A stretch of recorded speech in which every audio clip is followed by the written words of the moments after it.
Camera দেখলেই কেন মেজাজ হারান জয়া বচ্চন?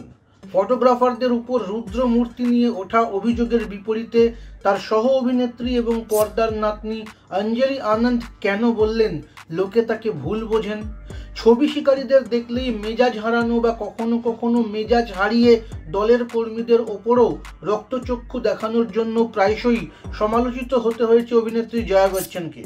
সম্প্রতি তার দলেরই এক কর্মীকে ধাক্কা মেরে সরিয়ে দেওয়ার ঘটনায় অনেকেই তাকে বদমেজাজি আখ্যা দিয়েছেন, কিন্তু তার সহ অভিনেত্রী এবং রকি और রানী কি প্রেম কাহানি ছবির পর্দার নাতনি অঞ্জলি আনন্দ জানাচ্ছেন ভিন্ন কথা।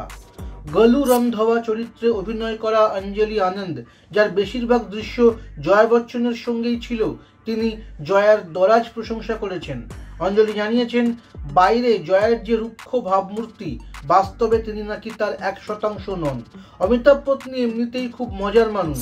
অঞ্জলির কথায়, আমার যখনই খিদে পেত আমাকে খাইয়ে দিতেন, শটের মাঝে মজার সব কথা বলতেন, সেটে সবার পিছনে লাগতেন, তিনি অসম্ভব রসিক মানুষ। অঞ্জলির দাবি, লোকে জয়াকে ভুল বোঝেন, বাস্তবে তিনি একজন অসম্ভব মিষ্টি মানুষ।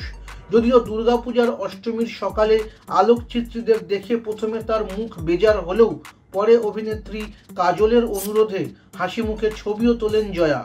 অঞ্জলির এই বক্তব্য জয়া বচ্চনকে ঘিরে থাকা বদমেজাজের ধারণা কিছুটা হলেও বদলাতে পারে।